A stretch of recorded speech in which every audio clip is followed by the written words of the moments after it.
अभी कुछ दिन पहले मैंने एक वीडियो बनाई थी जिसमें मैंने बताया था कि यदि केतु देव आपकी कुंडली में प्रतिकूल हैं तब उसमें क्या-क्या रेमेडी करनी चाहिए। उसमें मैंने एक रेमेडी बताई थी केतु देव का रत्न लहसुनिया पहनने के लिए।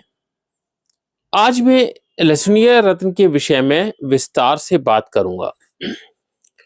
सबसे पहले जानते हैं, जब केतु देव कुंडली में प्रतिकूल स्थिति में होते हैं तो अपनी दशांतर दशा में क्या-क्या फल दे सकते हैं।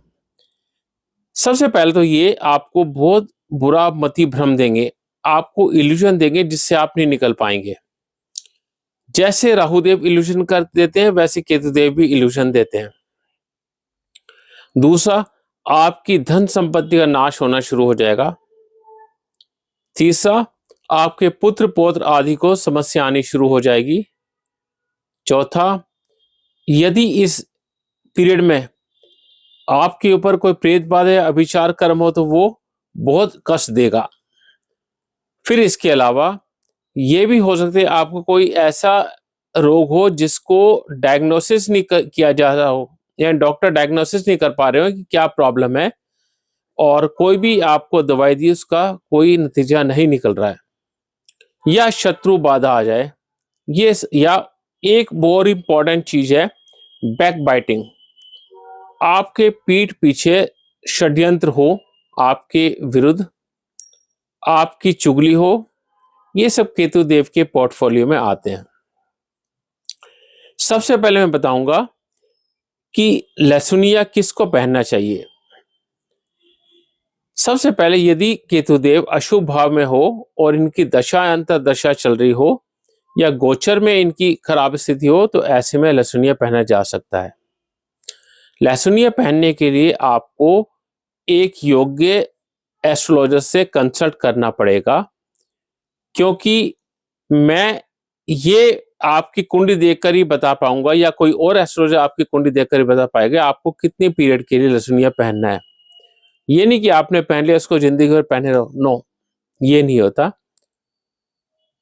दूसरा, जब आपके ऊपर केतुदेव की महादशा या अंतरदशा चल रही हो और उसमें आपको दुष्परिणाम मिल रहे हैं तब भी आप लहसुनिया पहन सकते हैं। तीसरा, यदि आपकी कुंडली में जो सेकंड लॉर्ड होते हैं यानी दूसरे भाव के स्वामी, उनको केतुदेव आस्पेक्ट कर रहे हो, देख रहे हो, तब भी आप लहसुनिया पहन सकते हैं। इस तरह चौथे घर के स्वामी को केतुदेव देख रहे हो तब भी लहसुनिया पहना जा सकता है। इसी प्रकार 9वें घर के स्वामी या 10वें घर के स्वामी या 11वें घर के स्वामी को केतुदेव देख रहे हैं तब भी लहसुनिया पहना जा सकता है। यदि सूर्यदेव के साथ केतुदेव हैं तब भी लहसुनिया पहना जा सकता है। यदि मंगल देव के साथ केतुदेव है तब भी लहसुनिया पहना जा सकता है। बृहस्पति देव के साथ अगर केतुदेव है तब भी लहसुनिया पहना जा सकता है। बुध देव के साथ केतुदेव है तब भी लहसुनिया पहना जा सकता है। और शुक्र देव के साथ भी अगर केतुदेव है तब भी लहसुनिया पहना जा सकता है। इसके अलावा अशुभ घर में अगर केतुदेव बैठे हैं तब भी लहसुनिया पहना जा सकता है। अब एक प्रश्न उठता है, क्या लहसुनिया इन भाव में होने के बाद या ये कंडीशन मैच होने के बाद भी पहना जा सकता है? उसमें भी कुछ एक्सेप्शन है। देखिए, मैं जब वीडियो बनाता हूं तो विस्तार से चर्चा करना पसंद करता हूं और मैं कोशिश करता हूं कि आपको एक सटीक जानकारी दे पाऊं। ये जानकारी मेरे रिसर्च के बेस्ड है। यदि केतुदेव वैनाशिक नक्षत्र के स्वामी हैं, आपके जन्म नक्षत्र से 22वां जो नक्षत्र है वो वैनाशिक नक्षत्र होता है, उसके स्वामी, तब आप बिल्कुल लहसुनिया ना पहनिए। यदि केतुदेव 22वें दृष्टिकोण के स्वामी के साथ बैठे हैं तब भी आप लहसुनिया मत पहनिए। यदि केतुदेव 64वें नवांश के स्वामी के साथ बैठे हैं या तब भी आप लहसुनिया मत पहनिए। और यदि 85वें द्वादश के स्वामी के साथ केतुदेव बैठे तब भी आप लहसुनिया मत पहनिए।